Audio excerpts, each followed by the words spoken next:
Hey there, Maitozan here. So today I'm going to be talking to you about social media, because you know how in building our businesses, usually when we're starting out, we have a lot of people to talk to.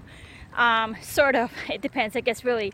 But yeah, so when we're starting out in our businesses, we do have a lot of people to talk to, and then as we progress in our business, there comes a time when we actually run out of people to talk to.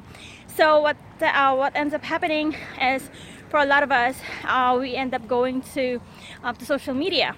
So that's what I'm gonna be covering in this video, is what the secret is in succeeding in social media, and the number one thing you should not do when you're using social media as a platform to build your business.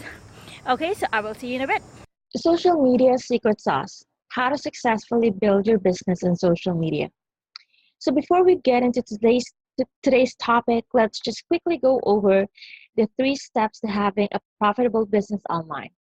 So this is for when you're building an online business, or maybe you're in network marketing and you're wanting to show your business to people in different parts of the world.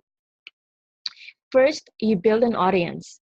This is where you identify your target market and get to know their problems so you can present to them a solution.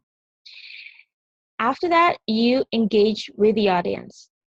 This is where you build rapport or relationship with your audience, letting them know you're someone who actually cares about them and how you have a solution to their problems or challenges. Lastly, you sell to that audience. So this is the part where your audience sees you as the answer to their problem and knows you, likes you, and trusts you enough to make a buying decision. And we will dive more into these steps in upcoming videos. So now that we got this information in the back of our minds, let's now go over the types of social media platforms that are out there for us to reach out to our target market. First, we have Facebook. Facebook is a very social platform. There's a lot of things you can share and post. You can do texts, images, and even videos. Next, there's Twitter, which is very fast-paced, but your tweet could vary within seconds of posting, and the number of characters you can type are very limited. Next, we have YouTube. This is where millions, if not billions, of people go to search for all sorts of things, from how-to videos to music videos and even gaming videos. I know I personally did a lot of searches for how to make cake pops, cookie pops, and all sorts of things for my kids' birthday parties. So YouTube is definitely a hit for lots and lots of people. Next, we have Instagram. Instagram is not as social as Facebook, but it's owned by Facebook. It's sort of like the Twitter version of Facebook. However, I find that Twitter is more text and Instagram is more on images. And then there's Snapchat. Snapchat is fun and a great way to engage with your audience if you know how to use it and how it actually works. I have this on my phone, not to build my business, but for the sole purpose of so that my little 3-year-old daughter has something to entertain herself with. If you go to my Instagram account, you'll see her Snapchatting here and there. Google Plus.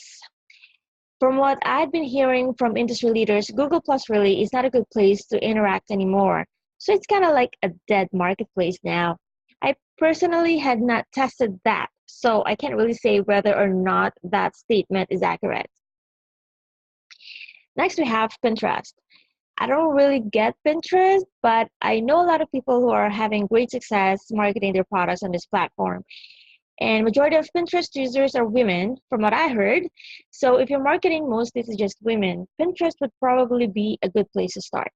Another thing too that I heard about Pinterest is that when you get started browsing through the content, you get sucked in with all the cool and interesting stuff you find within the community. That the next thing you know, the 5 minutes you had planned on spending on Pinterest quickly turns into an hour. So if you're the type to get easily distracted, Pinterest should probably be your last stop. Next, we have SlideShare. SlideShare is very strict with the content they allow you to publish. You must provide actual value in the things you publish.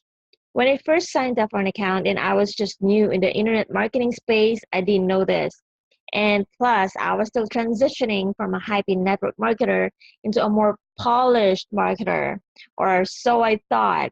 So I published this content and bam, my account got shut down and got a message of some sort that I violated their terms of use. I don't really remember what I had published, but I must have offered my readers an opportunity to join my business or something. I honestly don't remember. Next, we have LinkedIn. LinkedIn is very businessy, very much for professional people. If you don't have an account yet and you're looking to create one, make sure your profile picture is decent and professional looking. And don't post things you'd normally post on your Facebook profile, like you and your friends drinking or doing some crazy things. And then there are other smaller platforms which we are not going to cover in this video. So with so many social uh, media platforms to choose from, it's very easy to try them all. However, for the purpose of building your business, you want to pick just one or two to focus on. So with that said, here's what you should never do when it comes to using social media. First, you never want to be on all platforms.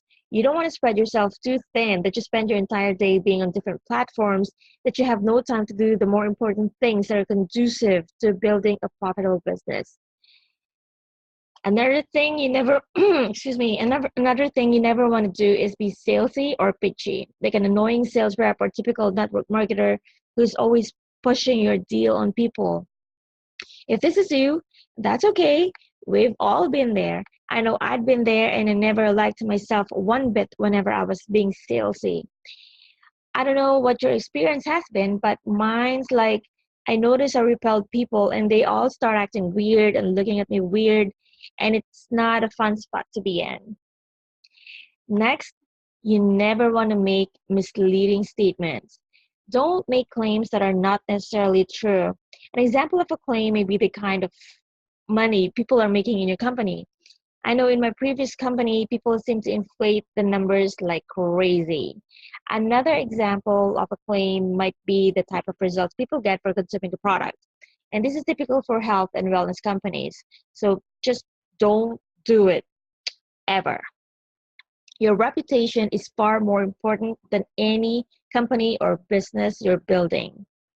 So now that we've covered the things you should never do and must avoid at all costs, let's talk about the things that will pull your business in a more desirable direction to the top. So here's the secret sauce to having success on social media. You'll notice this is pretty much the opposite of the things we've just covered. First is use just one platform or two max. So focus on one or two platforms, as I had just mentioned earlier. You only have so many hours in the day, and as a business owner, you want to be productive and smart with your time. And managing more than two social media accounts all day is not going to generate an income for you. Next, solution-based. Always offer solution. This is where you state the benefits of your business or product, like how your business or product is going to help your target market get the results they're looking for. Next, consistency. Be consistent in your posts and always be active and present on your social media account. You don't want to be doing a gazillion posts one day and not a single one the next day or so, then post again. You want to have a consistent flow of posts, kind of like when you're watching a TV show. I love Ellen DeGeneres, so I'm going to use her as an example. So people expect to see Ellen on TV at a certain time every single day from Monday to Friday. To create a solid fan base, they're not going to show Ellen at different time slots each day or show them Monday and not air it on Tuesday and Wednesday and then air it again on Thursday, right? Another example is like having a store. Can you imagine having a store with store hours that look like this? You open your doors some days when you feel like working, but then you keep it closed when you feel like doing something else. Or even worse, you completely forget that you actually have a business to run. That wouldn't be so smart, right? So you get the point. You gotta stay consistent. I will say there are more things we can add to the list to help you create success on social media. However, for now, just focus on these three and keep at it for the next 30 to 90 days, and you should be seeing some positive outcome. So you're not into social media? So if you're not a big fan of social media and you're one of those who don't care to share with the world what you're eating or what you're doing every 5 minutes, you can still build a successful business online. And we will cover this in future videos. So why are people so into social media? One of the reasons a lot of people are so much into social media is because they enjoy seeing what's happening with the world around them. They enjoy seeing what interesting or delicious food their friends eat, what restaurants they've been to, what fun places they've visited. They're pretty much living vicariously through other people. So when you're on social media and you're using it for business purposes and you don't mind sharing what's going on in your life with the world, your Facebook profile or fan page becomes your very own reality show. It will be your way of showing the world your personality, what you're about, and what matters to you. This is how people will get to know you. And depending on what type of posts you make, and I'm hoping you're posting positive and empowering posts, this is how they will get to like you and trust you. So I hope you find value in today's video. Yes, I will. So hope you find value in today's video, and if you do, please subscribe, like, and share all, or leave me your comments or questions below. And here, Mia, look. Yeah, and don't forget to give us a thumbs up. And thanks for watching, and we will see you next time. Bye.